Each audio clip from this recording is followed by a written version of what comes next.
오늘 여야 모두 광주로 향했습니다. 여야 지도부는 오전에 기념식에 참석한 데 이어 오후에는 간담회를 열고 호남 민심을 청취합니다. 국회 취재기자 연결해서 들어보겠습니다. 임성재 기자. 네, 국회입니다. 네, 기념식에는 여야 지도부뿐 아니라 현역 의원, 당선인 등이 총 집결했다고요? 네, 여야 모두 광주에서 열리는 5월 희망이 꽃피다를 주제로 한 기념식에 참석했습니다.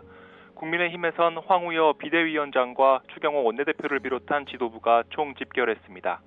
현직 의원과 당선인, 원외 조직위원장까지 120여 명 규모입니다. 여당은 논평에서 5.18 정치는 특정 정치 세력이 아닌 대한민국 민주화의 상징이 돼야 한다며 이 정신이 헌법 전문에 수록될 수 있도록 적극 나서겠다고 강조했습니다. 더불어민주당에서도 이재명 대표와 박찬대 원내대표 등 지도부가 자리했는데요. 이 마찬가지로 지도부뿐 아니라 현직 의원, 당선인 등 180여 명이 참석했습니다.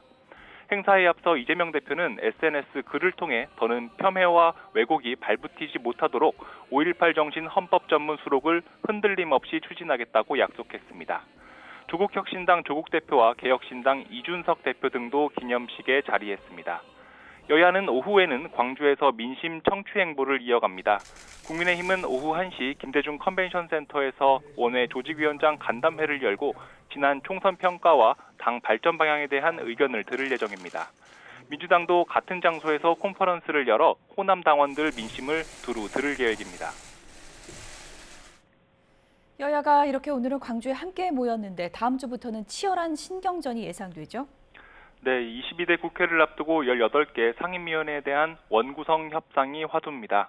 다음 주 추경호, 박찬대, 여야 원내대표를 중심으로 본격 협상에 나설 예정인데요. 여야가 견해 차이를 좁히는 데 험로가 예상됩니다.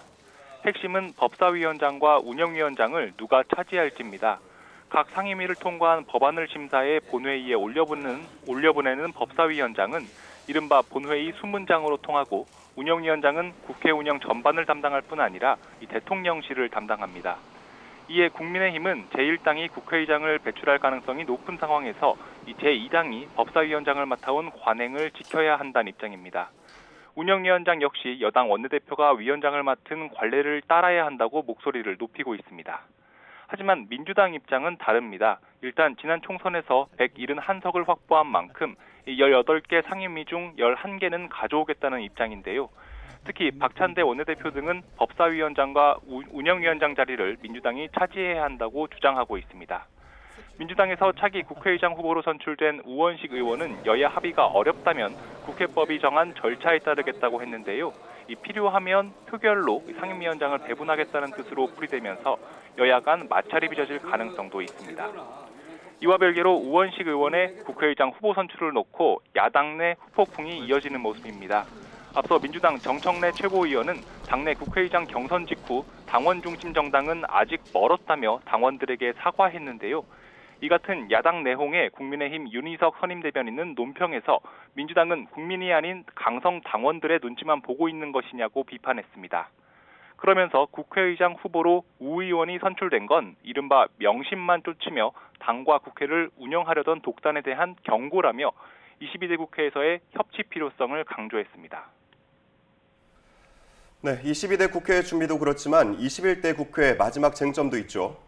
다음 주엔 최상병 특검법을 두고 여야의 충돌이 예상됩니다. 오는 21일 윤석열 대통령이 제2요구권, 다시 말해 거부권을 행사할 거란 관측이 나오기 때문입니다. 여권에선 대통령의 거부권 행사에 힘을 실어주는 분위기가 형성돼 있습니다. 이를 염두에 두고 원내 지도부를 중심으로 낙선하거나 낙천됐던 현역 의원들의 이탈표 방지에 공을 들이고 있습니다. 현재 최소 17명 이탈표가 나오면 거부권 행사로 법안이 국회로 돌아왔을 때 재의결될 수 있습니다. 민주당은 특검법 자체를 강행 처리한 만큼 분명한 입장을 견지하고 있습니다. 윤 대통령이 최상병 특검법에 거부권을 행사해선 안 된다는 건데요. 이런 야당의 목소리에도 거부권이 실제 행사된다면 만만치 않은 반격에 나설 것으로 보입니다. 특히 22대 국회에서 거부권 등 대통령의 권한남용 제한을 골자로 한 개헌 추진을 주장하고 있어서 이를 둘러싼 정쟁도 예상됩니다. 지금까지 국회에서 전해드렸습니다.